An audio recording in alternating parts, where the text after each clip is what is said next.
उज्जैन में एक राजा था। ये राजा शारीरिक सुखों में डूबा हुआ था। वो वाकई अपनी मनमर्जी करते हुए जी रहा था।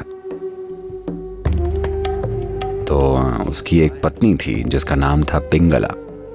तब पिंगला बोली, अगर दो दिल मिलकर एक हो गए हों तब ऐसा ही होता है। तो अगली बार जब वो शिकार पर गया, वो इस चीज को आजमाना चाहता था।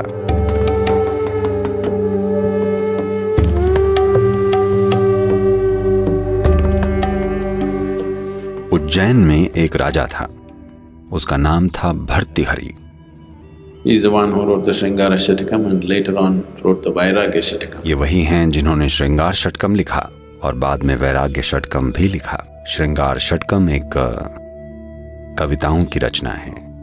इसमें सिर्फ काम की लालसा और काम साहित्य है। वैराग्य षटकम एक पूरी तरह से वैराग्य और त्याग की रचना है। ये राजा शारीरिक सुखों में डूबा हुआ था। वो वाकई अपनी मनमर्जी करते हुए जी रहा था। एक दिन वो शिकार पर गया और उसने एक हिरण को निशाना बनाया और मार गिराया। जब हिरण मर गया तो मादा हिरण जो उसके साथ ही थी वहीं खड़ी रही। अपनी जान जोखिम में डालकर भी वो वहीं खड़ी रही। राजा ये देखकर हैरान था। भागकर अपनी जान बचाने के बजाय वो वहीं मरने के लिए तैयार खड़ी थी। और तभी इसी बीच राजा के साथ शिकार कर रहे सैनिकों में से एक को सांप ने डस लिया और वो भी मर गया। जब वो मरा, उसकी पत्नी आई और जैसे ही उन्होंने सैनिक को आग के हवाले किया तो बड़ी मुश्किल से लोगों ने उस औरत को आग से दूर रखा, क्योंकि वो आग में कूद जाना चाहती थी। तो राजा ये देखकर राजा हैरान हो गया। राजा अपने जीवन में खुद को ही सब कुछ समझता था, उसके सुख, उसकी पसंद वगैरह वगैरह। जब उसने इस मादा हिरण को देखा और उस औरत को आग में कूदने की कोशिश करते देखा तो वो एक तरह से कंफ्यूज्ड हो गया। तो उसकी एक पत्नी थी जिसका नाम था पिंगला। तो वो अपनी पत्नी से बात करते हुए बोला, पता है आज मैंने ये दो घटनाएं देखी, इन्होंने मेरा मन पूरी तरह से कंफ्यूज्ड करके रख दिया है।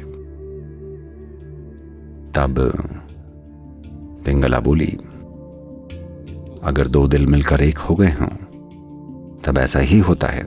ये एक स्वाभाविक चीज है। There's nothing amazing about it. There's nothing intriguing about it.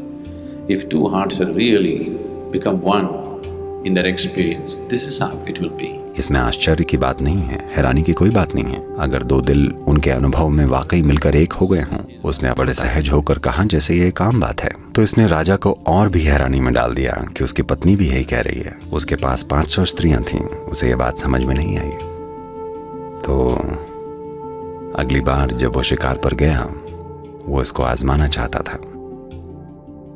उसने क्या किया कि उसने अपने कपड़ों पर जानवरों का खून सान कर उन्हें महल में भिजवा दिया और पिंगला को यह बताया गया कि राजा मर गए हैं, उन्हें एक बाघ ने मार डाला। तो जब पिंगला को ये खून से सने कपड़े मिले, उसने कपड़े नीचे रखे, कपड़ों को नमन किया और फिर उन कपड़ों पर लेट गई और उसने वहीं अपनी अंतिम सांस ली और मर गई। जब उसे इस बात का पता चला तो वो इतना ज्यादा परेशान हो गया कि वो बस ऐसे ही उसे परखना चाह रहा था और उसने सच में अपनी जान दे दी। और तब उसने अपना राज्य छोड़ दिया और एक ऋषि बन गए। और तब उन्होंने वैराग्य षटकम की रचना की। ये कविताओं वाली सुंदर रचना है। यही स्त्री प्रकृति का स्वभाव है कि नतीजा महत्वपूर्ण नहीं होता, बल्कि उस पल में भावना का आवेश और प्रेम किसी भी नतीजे से ज्यादा महत्वपूर्ण होता है। किसी काम का नतीजा क्या होगा, ये हिसाब लगाना पुरुष प्रकृति का स्वभाव है। पुरुष प्रकृति हमेशा नतीजे के बारे में सोचती रहती है। स्त्री प्रकृति नतीजे के बारे में नहीं सोचती, बल्कि सोचती है कि अभी क्या मायने रखता है। आप क्या सोचते हैं या दूसरा क्या सोचता है, ये स्त्री प्रकृति का स्वभाव नहीं है। वो क्या सोचती है, यही स्त्री प्रकृति का स्वभाव है। क्या उसे विचारों से दिशा नहीं देनी चाहिए? हाँ, देनी चाहिए, अगर बात जीवन के भौतिक या बाहरी पहलुओं की हो तब। पर जब बात जीवन की हो, अगर आप में स्त्री प्रकृति नहीं है तो आप जीवन का आनंद नहीं ले सकेंगे। So this is the nature of the feminine, that it is capable of going beyond itself. तो यही स्त्री प्रकृति का स्वभाव है कि उसमें खुद के परे जाने की क्षमता है। जो अपने से परे जा सकता है, सिर्फ वही आध्यात्मिक प्रक्रिया के लायक है। वो जो अपने आप को बचाना चाहता है, वो आध्यात्मिक प्रक्रिया के लायक नहीं है।